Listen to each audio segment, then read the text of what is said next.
Hello my dear friends, आप सभी का अपने चैनल वेस्ट स्टडी क्लास पर हार्दिक स्वागत है।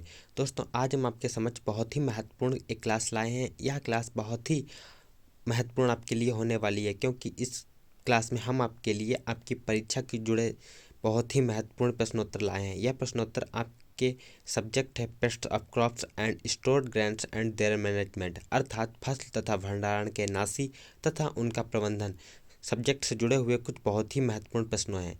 दोस्तों, अगर आपको वीडियो पसंद आए तो वीडियो को ज़्यादा से ज़्यादा लाइक करें, शेयर करें। तो समय को नष्ट ना करते हुए बढ़ते हैं आज के पहले प्रश्न की ओर।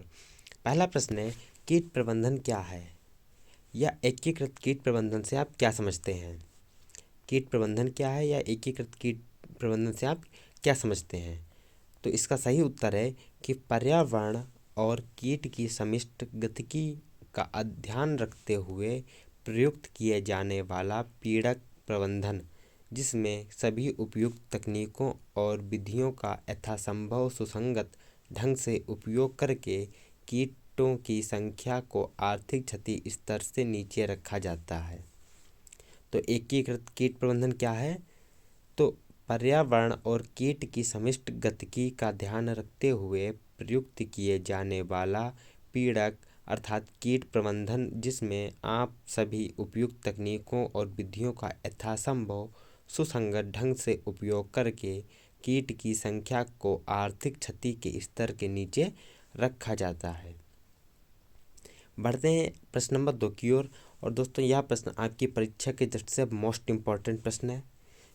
प्रश्न है कि IPM क्या है, इसका पूरा नाम लिखिए। IPM क्या है और इसका पूरा नाम लिखिए। तो दोस्तों, आपको बता दें, IPM का पूरा नाम होता है इंटीग्रेट पेस्ट मैनेजमेंट। क्या होता है?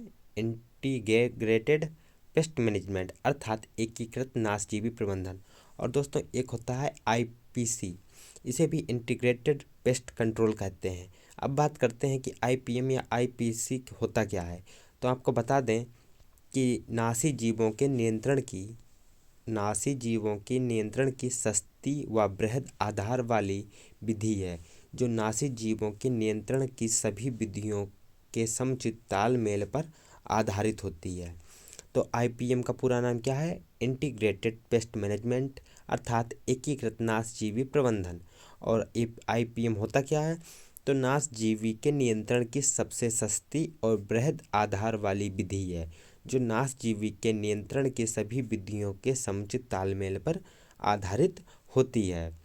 दोस्तों, अगर आपको वीडियो पसंद आए तो वीडियो को ज़्यादा से ज़्यादा लाइक करें, शेयर करें। और दोस्तों, अगर आप वीडियो की PDF लेना चाहते हैं तो आप हमारे टेलीग्राम चैनल को ज्वाइन कर सकते हैं, जिसकी लिंक आपको नीचे डिस्क्रिप्शन बॉक्स में दे दी जाएगी, जिसे आप क्लिक करके आप हमारे टेलीग्राम चैनल को ज्वाइन कर सकते हैं। बढ़ते हैं प्रश्न नंबर 3 की ओर। प्रश्न नंबर 3 है कि कीटनाशक मुख्य रूप से कितने प्रकार के होते हैं? कीटनाशक मुख्य रूप से कितने प्रकार के होते हैं? तो इसका सही उत्तर है कि कीटनाशक मुख्य रूप से निम्न प्रकार के होते हैं। तो आइए जानिए कि कौन कौन से कीटनाशकों के प्रकार होते हैं मुख्य रूप से। तो पहला है पायरेथ्रम, दूसरा है पायरेथ्रीन, तीसरा है ओरोगेनोक्लोरीन, चौथा है ऑर्गेनोफॉस्फोरस, पाँचवा है कार्बामेट और छठवां है ऑर्गेनिक मर्क्यूजियाल। अब बात करते हैं नोट की कि इसमें जो महत्वपूर्ण टॉपिक है वो क्या है। तो आपको बता दें, ऑर्गेनोक्लोरीन और ऑर्गेनोफॉस्फोरस संयुक्त रूप से बहुत ही जहरीले होते हैं। ये दोनों तंत्रिका तंत्र पर असर डालते हैं। तो सबसे जहरीले कौन से हैं? ऑर्गेनोक्लोरीन और ऑर्गेनोफॉस्फोरस। और मोस्ट इम्पॉर्टेंट यानी प्रमुख कौन से हैं? तो प्रमुख है pyrethrum, pyrethrin, organochlorine, organophosphorus, carbamate and organic mercurial. और इनमें से सबसे जहरीले कौन से हैं? सबसे जहरीले ऑर्गेनोक्लोरीन और ऑर्गेनोफॉस्फोरस हैं, जो कि यह तंत्रिका तंत्र पर ही सबसे ज़्यादा असर डालते हैं। अब बढ़ते हैं प्रश्न नंबर 4 की ओर। प्रश्न नंबर 4 है कि कृषि में IPM का महत्व बताइए। कृषि में एकीकृत कीटनाशी मैनेजमेंट का महत्व बताइए। तो एकीकृत कीट प्रबंधन को स्वस्थ सतत रूप से उगाए गए भोजन के उत्पादन का एक उपकरण के रूप में प्रयोग करने के लिए विकसित किया गया था। तो IPM का क्या महत्व है कि एकीकृत कीट प्रबंधन जिसे शॉर्ट में IPM इंटीग्रेटेड पेस्ट मैनेजमेंट कहते हैं, को स्वस्थ सतत रूप से उगाए गए भोजन के उत्पादन में एक उपकरण के रूप में प्रयोग करने के लिए विकसित किया गया था। फसल कीट नियंत्रण के लिए एक रणनीति दृष्टिकोण IPM का उद्देश्य पर्यावरण के अनुकूल कीट नियंत्रण विधियों और आर्थिक रूप से व्यवहार्य कृषि पद्धतियों को मिलाकर कीट आबादी को कम करना है। तो बढ़ते हैं प्रश्न नंबर 5 की ओर। प्रश्न नंबर 5 है दोस्तों, यह भी प्रश्न आपकी परीक्षा की दृष्टि से बहुत ही इम्पोर्टेंट है कि साइटोफिल्स ओराइजी का साधारण नाम और क्षति स्वरूप बताइए। क्या प्रश्न है? साइटोफिल्स ओराइजी का साधारण नाम और क्षति स्वरूप बताइए। तो इसका जो साधारण नाम है वो अनाज की सुरसुरी है। दोस्तों, अगर आपने अभी तक इसका पार्ट फर्स्ट नहीं देखा है तो आप पार्ट फर्स्ट देख लीजिएगा, जिसमें हमने आपको सभी कीटों का अध्ययन और उनके क्षति स्वरूपों को बताया है। अगर आप वीडियो देख चुके होंगे तो आपको मालूम पहले ही चल चुका होगा कि इसका वैज्ञानिक नाम और साधारण नाम क्या है। अब बात करते हैं क्षति स्वरूप की, कि अनाज के सुरसुरी का क्षति स्वरूप किस प्रकार होता है, यानी अर्थात यह क्षति किस तरीके से फसलों में करती है। सबसे पहले इस कीट के जो वयस्क और सूंडियों तक द्वारा क्षति पहुंचाई जाती है, अर्थात इसका वयस्क और सूंडियां दोनों ही क्षति पहुंचाते हैं। अनाज को खोखला कर दिया जाता है, दाने पाउडर में बदल जाते हैं।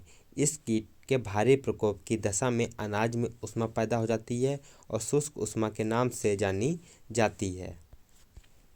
अगला प्रश्न है कि टेनीमैक्स इंडिकस पर संक्षेप में टिप्पणी करिए।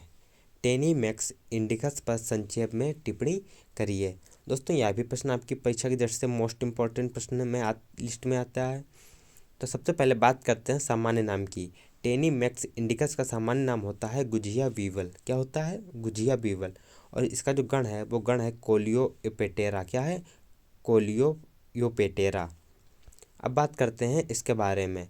तो सबसे पहले इसके जो वयस्क छोटे आकार की काले रंग बीविल होती है। क्या होती है? छोटे आकार के काले रंग के बीविल होते हैं, जो आकार में लगभग 4 से 8 मिलीमीटर लंबी और 2 से 3 मिलीमीटर चौड़ी होते हैं। अब बात करते हैं इनके जीवन चक्र की, कि इनका जीवन चक्र या जीवन वृत्त किस प्रकार होता है। तो आपको बता दें, मादा अपने अंडे मिट्टी में देती है और इसकी लार्वा तथा प्यूपा दोनों अवस्थाएं भी मिट्टी में गुजरती हैं।